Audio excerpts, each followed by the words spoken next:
So, okay, I'll take this one. I'll take this one. So, Ghostbusters: Frozen Empire. This is the latest film in the Ghostbusters franchise. So, obviously, you have the Ghostbusters film. The original one was made in the '80s. They had two films made there. Most people know about the history of Ghostbusters and know about what's happened.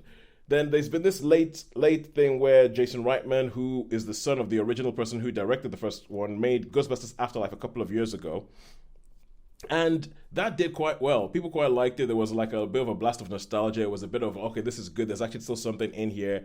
And they have now come up with Ghostbusters Frozen Empire, which is a direct sequel to Ghostbusters Afterlife.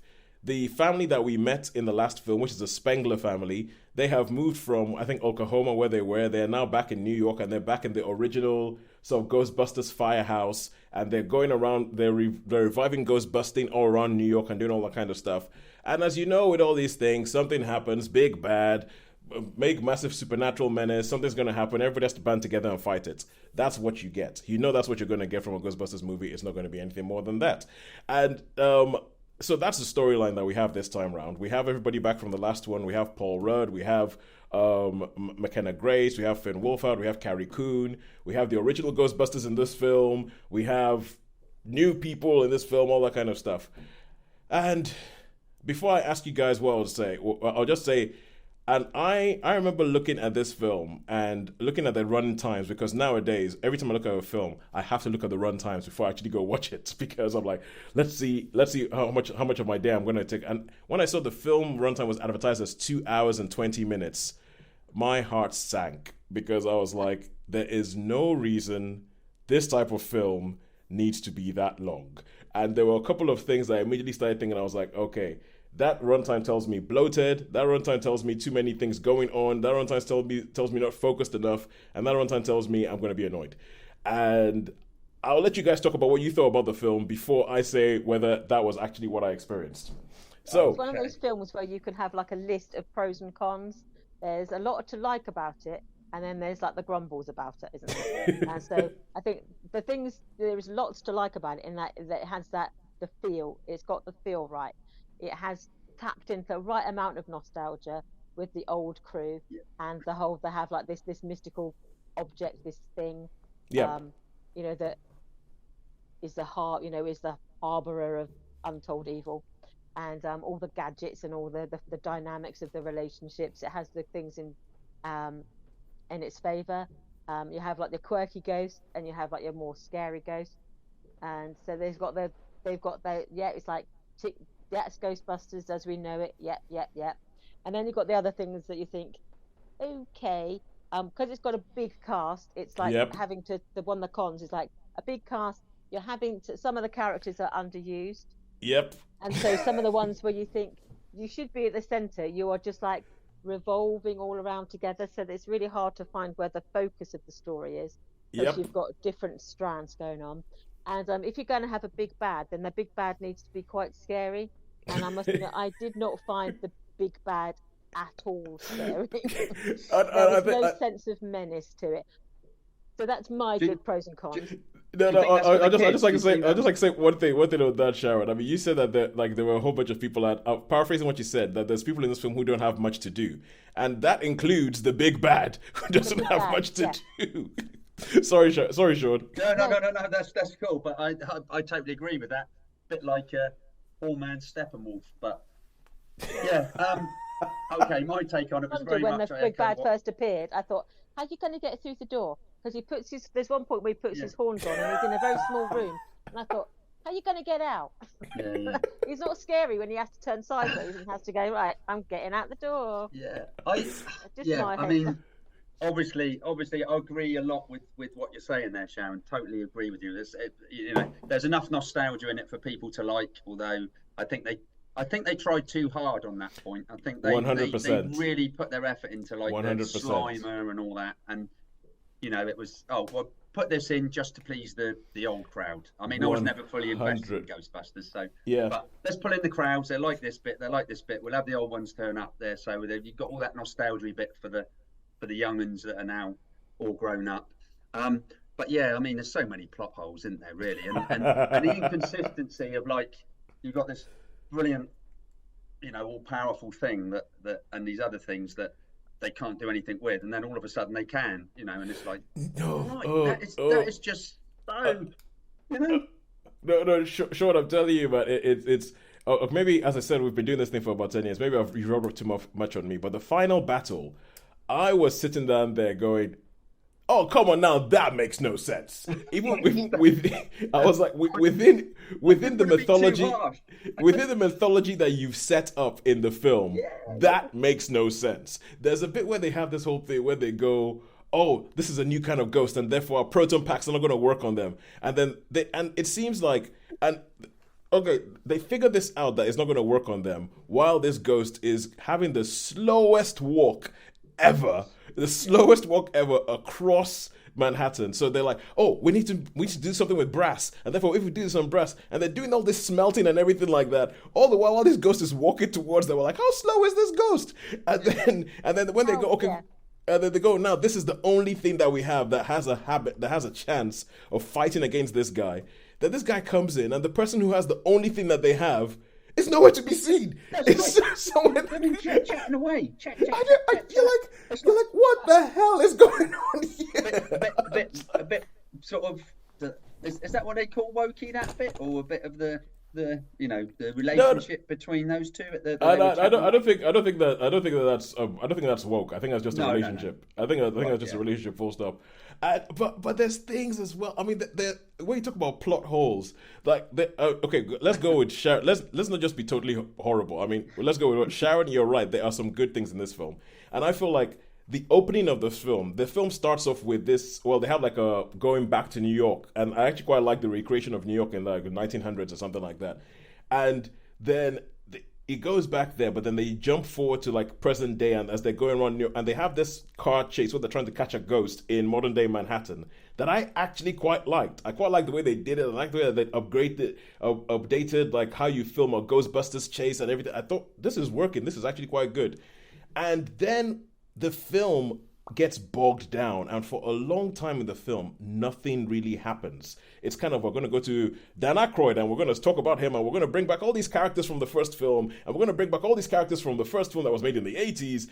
When I say the first film, I mean that they brought a whole bunch of characters back from Afterlife, and then they brought a whole bunch of characters back from the film that was made in the 80s, and then they have nothing much for a whole bunch of them to do, and it just bogs the film down in talky, and nothing happens for absolute ages.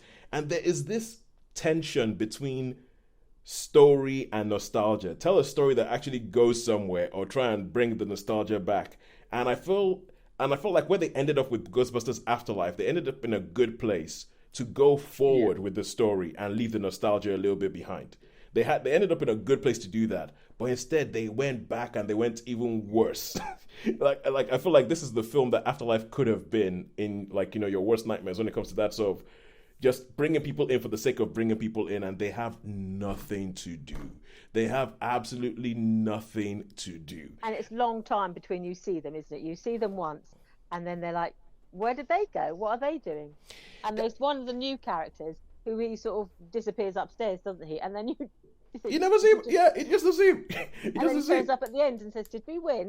It's like, well, where did we win? For the last however long. Yeah, what's the point of having him there if he was not going to do anything for the whole film? Yeah, and there is same stuff. Yeah, and talking about the bit of the relationship that Sean was talking about, that was actually, I think, one of the most effective bits of the film. There's one of the ghosts. It's one of the most effective bits of the film for a while. But the plot strand that character is involved in makes no sense, and it makes I found that difficult. It makes no sense, and it wasn't even like I finished watching the film and I go and think about it and it makes no sense. As I was watching it, I was like, wait, that doesn't make any sense, because if you could do that, why couldn't you just do that? And it was kind of like the bits of it I was like, yay, and then there was way too much of it where I was like, boo. Boo. I really wish that they, as nicely as possible, had chucked the older characters. I wish that they had chucked the original Ghostbusters and gone forward with the new ones, because I think it would have been a better film. It's almost as if there's three different films happening, and the films in which you have the new characters is a good one. The films in which you have the old characters in is a bogged down talky mess. I Yeah. think. Yeah. But yeah, Aimed at the the crowds that loved it on the first film, I guess. But I yeah, agree with you, Toes. Totally should have, they should have been a whole new, a yeah. new. Just go with new Yeah, crowd. But yeah, I'm a bit. I'm just disappointed. I'm just disappointed, and I'm just a bit sad, quite frankly. But anyway, It's an Sharon, I think you're. interesting reaction to the people I went with. So I went with two other friends. One of my friends knew very little about the Ghostbusters universe at all, but because I said, "Oh, do you want to go to the pictures?" He's like, "Yeah, I'll go. It's an Yeah. evening out." And the other one was like, "Yeah, I remember the Ghostbusters when I was a teenager. Really nostalgic." She really enjoyed it, and my first friend fell asleep halfway through because there wasn't enough in it. keep it To, going, she yeah. said it was too loud, and I didn't really know what's going on, and it didn't really interest me. So I thought, "Oh, you've just spent £10 to sort of have a sort of a loud nap, really." And then, but my other friends sort of really enjoyed it. So I think it will be in those like two camps. There's not enough there to bring anyone into the Ghostbusters universe that didn't know it. And I they're like, considered well, having a nap. I really yeah, considered having a nap because yeah. She just nodded. My other friend, because she said, "Oh yeah," she definitely nodded off at one point. And yeah, so I think it's one of those ones that you want to feel slightly affectionate towards it because of what it is, but you can see, yeah, that it's a flawed creature. it really is. I mean, I didn't even mention Kumail Nanjiani. I have come to the conclusion I do not like him. I have come to the conclusion that, and the thing is, like, he keeps showing up in things because, and he's become like a sort of shorthand for me of somebody going, oh, we don't really know what to do with this thing. Oh, let's bring him in. Oh, it brings some diversity to things, and he can say a couple of things and be snarky and be funny. That'll work. And he does his thing because he always does his thing, and I do not like his thing. I do not like his thing, and the character has no reason to be there. I can see it. There's an element to. It's kind of one of those elements where they start dipping into folklore and ghost folklore of other cultures, and I think, okay, that's kind of interesting, but then they do nothing with it, but they just bring Kumail Nanjiani. And anyway, I've got to stop before I start sounding xenophobic because I'm going to stop. But I'm not a fan. Anyway, right. So how many stars would we give Ghostbusters: Frozen Empire? I didn't hate it. It had a lot of plot holes and that. I mean, so it probably what I don't know. It's probably this one's a low 3. So I'll give this one a low 3 because it had a couple of bits I didn't hate it. So Yeah. but yeah. Yeah, I'm the same. I didn't hate it. I mean, there's some things to like. You do feel slightly affectionate towards it. Paul Judd and Carrie Coon are just are good on screen together. So Yeah. there's enough there to make you go, and there's enough moments to go, "Oh, that was quite fun." So I Mm. would give it a 3. I think, yeah, probably part of that 3 is probably affectionate 3 because I remember Yeah. sort of liking Yeah. Ghostbusters in days gone by. But so yeah, that's partly nostalgia speaking as well. But yeah, I'd say it just about makes a 3. And I would also give it a 3, and mainly because they give Ernie Hudson more to do in this film than he probably had to do in the last two.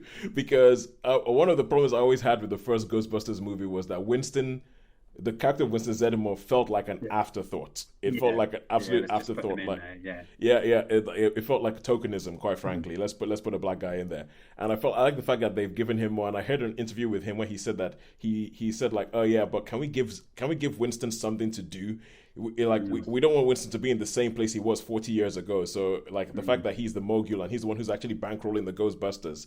So it gets an extra star for me because it gives Ernie Hudson something to do. So 3 stars for Ghostbusters: Frozen Empire. And now we go over